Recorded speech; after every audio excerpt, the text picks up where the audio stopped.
Hallelujah! Praise the lord. మీరందరూ బాగున్నారా? సంతోషంగా ఉన్నారా? ప్రార్థనతో ఈ కార్యక్రమాన్ని మొదలుపెట్టుకుందాం.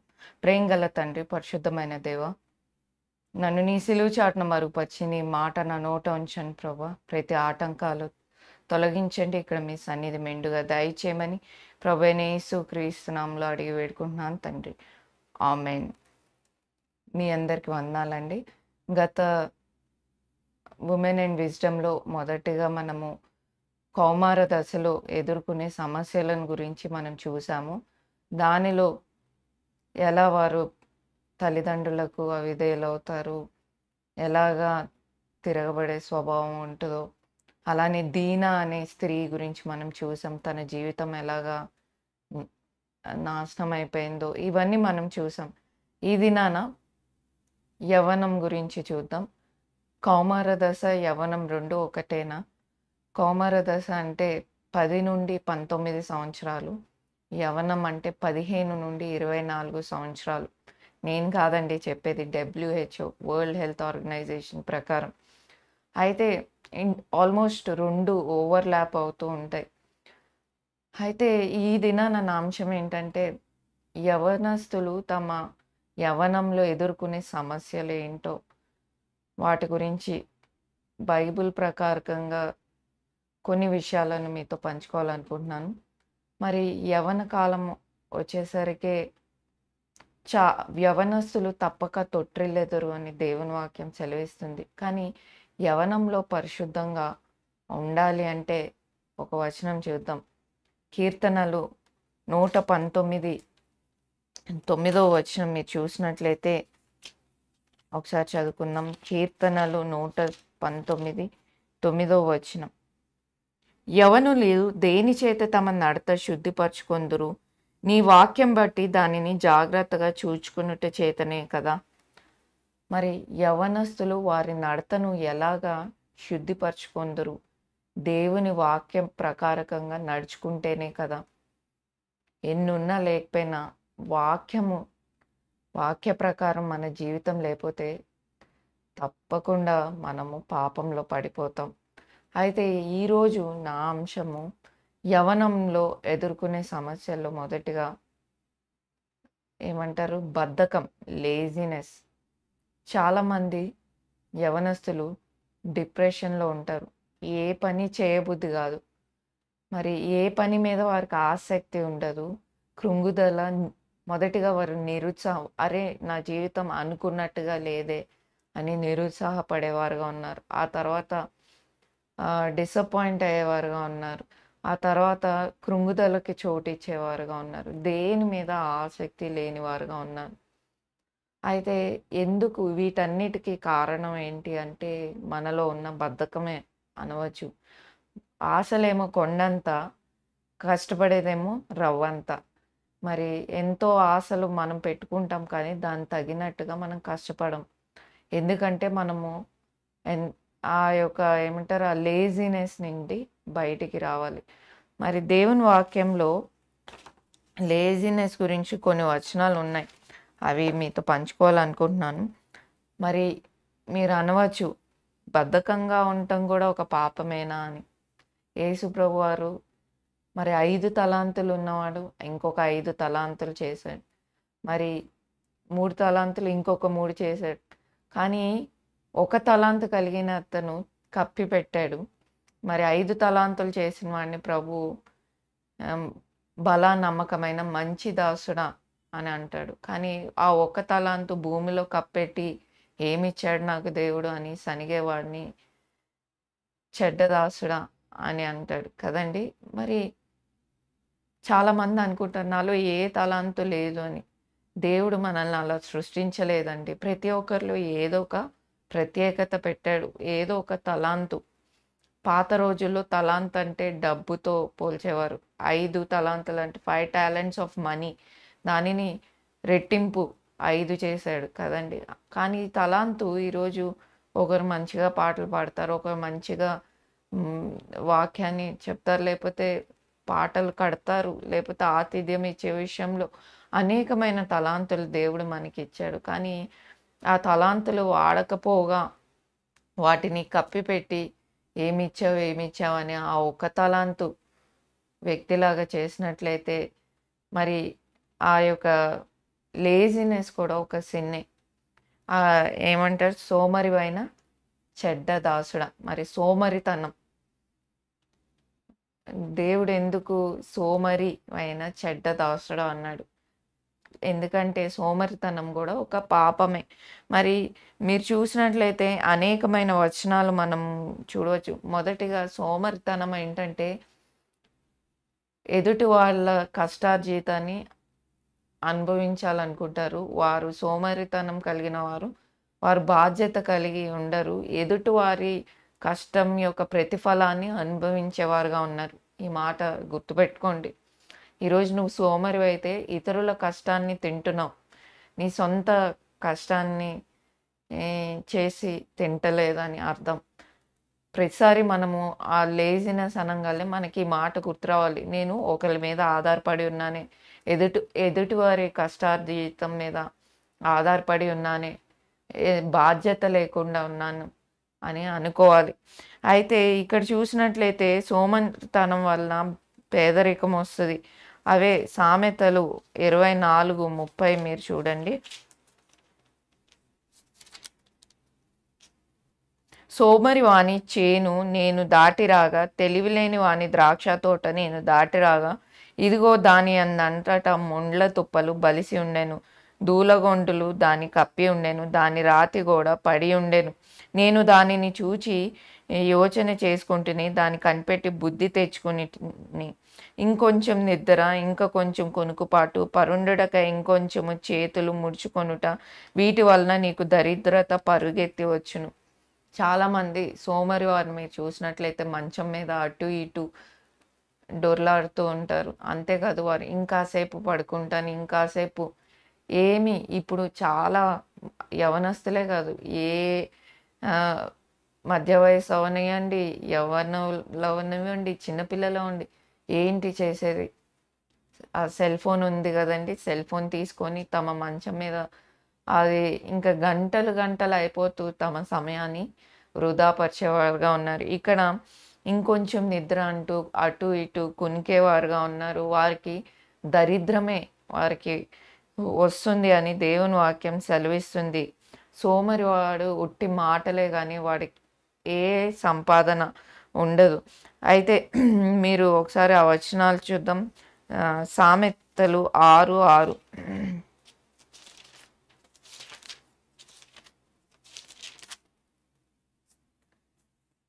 సోమరి చీమల యొద్దకు వెళ్ళుము, వాటి నడతలు కనిపెట్టి జ్ఞానం తెచ్చుకొనుము. మీరు చూసినట్లయితే సోమరి వట్టి మాటలు చెప్పేవాడుగా ఉన్నాడు. వట్టి మాటలు లేమిడిని కలుగజేయను అని దేవుని వాక్యం సెలవిస్తుంది. మీరు ఆ వచనం సామెతలు 14:23లో చూడవచ్చు. ఒకసారి చదువుకుందాం. కీడు కల్పించేవారు క్షమించండి, సామెతలు 14:23. ఓకే, బహుశా నేను రిఫరెన్స్ ఎక్కడో మిస్ అయ్యాను. మీరు చూసినట్లయితే వట్టి మాటల వలన మనకు వచ్చేది కీడు మాత్రమే అని చెప్పవచ్చు. ఇక్కడ చూసినట్లయితే వట్టి మాటలు లేమిడి కలుగజేయను అని దేవుని వాక్యం సెలవిస్తుంది. అయితే దేవుడు అంటాడు, సోమరి చీమల యొద్దకు వెళ్ళి వాటి నడతలను కనిపెట్టుము అని. మరి అది వేసవికాలంలో కష్టపడి మరి వింటర్ సీజన్ రాగానే తన ఆహారం అంతటిని సమకూర్చుకుంటుంది. ముందుగానే అంత ప్లాన్ చేసుకుంటుంది. ఈరోజు మనము ఆ ప్లానింగ్ అనేది మనకు లేదు. అంత చీమలు ఎంత చిన్న జీవి అయినప్పటికీ చీమల నడతను కనిపెట్టుము అని దేవుని వాక్యం సెలవిస్తుంది. మరి ఇక్కడ చూసినట్లయితే ఈరోజు మనము మన జీవితంలో సఫలత పొందకపోవడానికి కారణం మన యొక్క సోమరితనమే. చాలామంది యవనస్తులు బాగానే చదివానండి, ఎగ్జామ్లో మార్కులు రాలేదు. ఎంతసేపు చదివావు? ఎగ్జామ్ ముందు రోజు చదువుతాం, ఆ సంవత్సరం అంతా చదవం, ఆ సంవత్సరం అంతా కష్టపడం.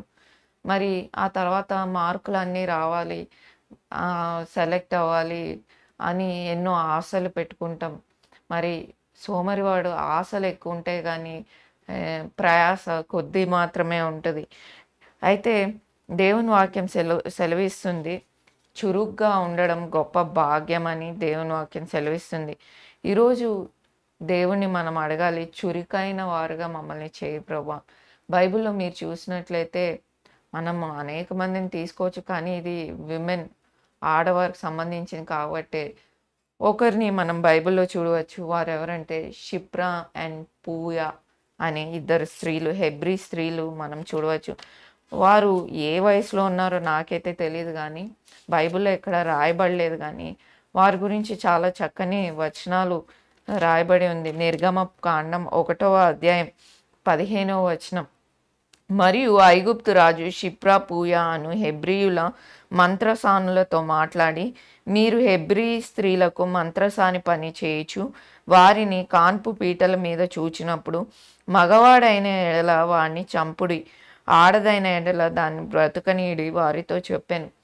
ఇక్కడ చూసినట్లయితే ఫరో ఈ ఇజ్రాయెల్ వారందరూ, ఐగుప్తు వారందరూ ఇక్కడ ఉంటూ మా యొక్క ఐగుప్తులో, క్షమించండి, దేవుని బిడ్డలైన ఇజ్రాయెల్ జనాంగము ఐగుప్తులో ఉంటూ ఎక్కువ మంది అయిపోతున్నారు, ఇంకా వీరిదే రాజ్యం అయిపోతుంది అని ఫరో ఆలోచిస్తూ, అంతేకాదు వీరితో అనేకమైన వెట్టి పనులను చేయించాడు. వారిని ఎంతో పెట్టారు.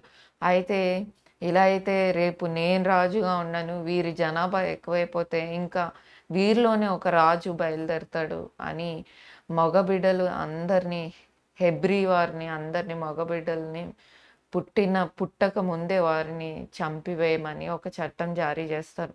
అయితే ఈ షిప్రా పూయా అనేవారు ఇద్దరు హెబ్రీ మంత్రసానులుగా ఉన్నారు. మరి ఈ కాలంలో అయితే డాక్టర్స్, కానీ ఆ కాలంలో మిడ్‌వైఫ్స్ అని అంటారు ఇప్పుడు ఇంగ్లీష్‌లో. కానీ ఆ కాలంలో మంత్రసానులే కాన్పుని చేసేవారుగా ఉన్నారు. మరి ఆ యొక్క స్త్రీ కాన్పు పీటల మీద ఉన్నప్పుడే మీరు మగబిడ్డ అయితే ఎమ్మటే చంపివేయండి అంటారు. కానీ వీరు దేవుని యందు భయభక్తులు కలిగిన స్త్రీలు. వారు ఎంత చదువుకున్న, ఎంత మంచి వృత్తిలో ఉన్న ఐగుప్తు దేశంలో వారు హెబ్రీ వారు. కానీ ఆ రాజు చట్టం జారీ చేశాక వెంటనే ఆ బిడ్డలను కాన్పు విషయంలో మగ బిడ్డలను చంపలేదు కదా! మరి ఫరో పిలిపించి అడుగుతాడు, ఎందుకని మీరు చంపలేదు? నేను చెప్పాను గదా! అంటే, లేదు, ఈ హెబ్రీ స్త్రీలు చాలా చురుకైన వారు. మేము కాన్పు చేసేలోపు బిడ్డ బయటకొచ్చి కనడం జరుగుతుంది. అందుకే మేము ఏమి చేయలేకపోయాము అని అంటారు. మరి మనుషులను నమ్ముట కంటే యెహోవాను నమ్ముట మేలు. ఒకసారి ఆ వచనం చూద్దాం. అపోస్తలుల గ్రంథము 5:29. అయితే వారు రాజులకు భయపడలేదు, అధికారులకు భయపడలేదు గానీ దేవుని యందు భయభక్తులు కలిగిన స్త్రీలుగా ఉన్నారు. వీరు చాలా చురుకైన వారుగా ఉన్నారు. అందుకని వారు తెలివిగా, సమయోచితంగా వారు రియాక్ట్ అయిన వారుగా ఉన్నారు. ఈరోజు వారిని రక్షించలేకపోతే హెబ్రీ వారిని మోషే అనే గొప్ప నాయకుడిని మనం చూసుండేవారం కాదు. వారు ఆ యొక్క హెబ్రీ స్త్రీల కాన్పు విషయంలో సహకరించారు. అంతేకాదు వారు ఫరోకి సపోర్ట్ చేయలేదు. కానీ వారు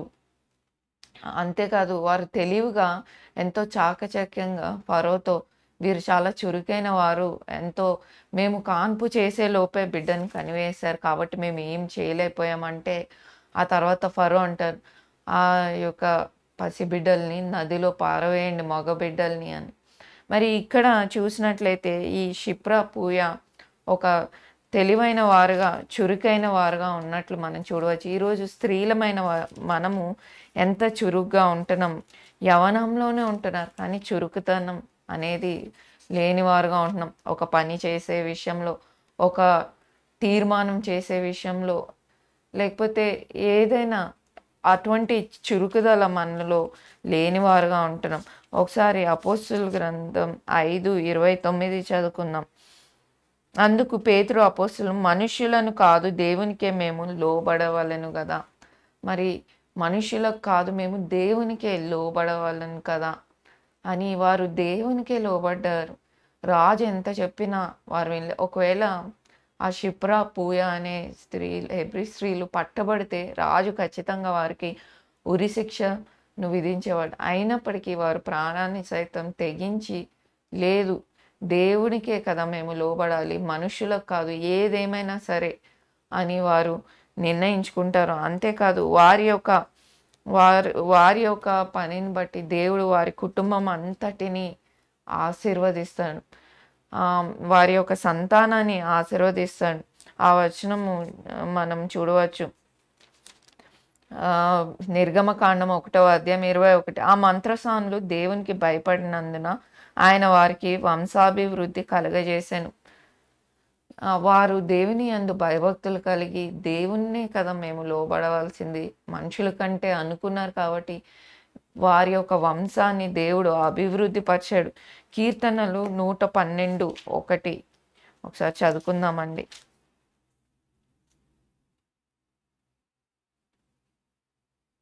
ఇక్కడ చూసినట్లయితే మీరు కీర్తనలు 112 చూసినట్లయితే దేవుని బట్టే ఒక వ్యక్తి ఆశీర్వదింపబడతాడు అనేది మనం దేవుని వాక్యంలో మనం చూడవచ్చు. అయితే ఈరోజు ఏంటి మన జీవితం ఎటెళ్తుంది? మనలో ఆ చురుకుదనం ఉందా? చాలామంది ఈ 21st సెంచరీలో చెప్పాలంటే ఒక పని చేసే విషయంలో ఎంతో బద్ధకంగా ఉంటాం. వంట వండే విషయంలో బద్ధకంగా ఉంటాం.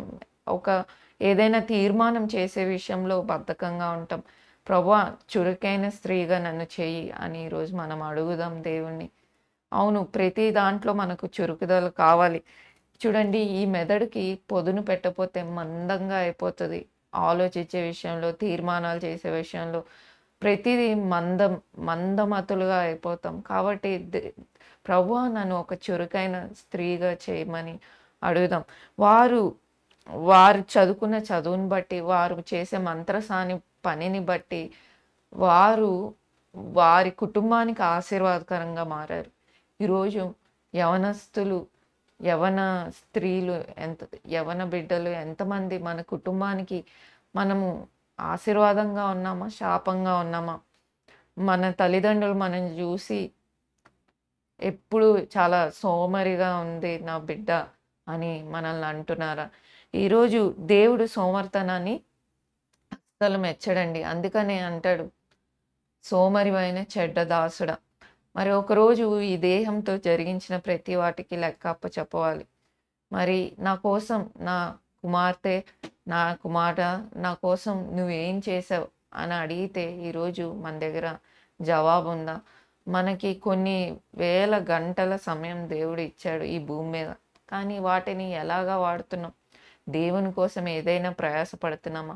ఇక్కడ చూసినట్లయితే వీరు వారి సొంత పనులు కాదు, కానీ దేవుని బిడ్డల్ని రక్షించాలి, దేవునికి మేము లోబడాలి, మేము ఎక్కడున్నా సరే దేవుని నామాన్ని ఘనత తేవాలి అనుకున్నారు.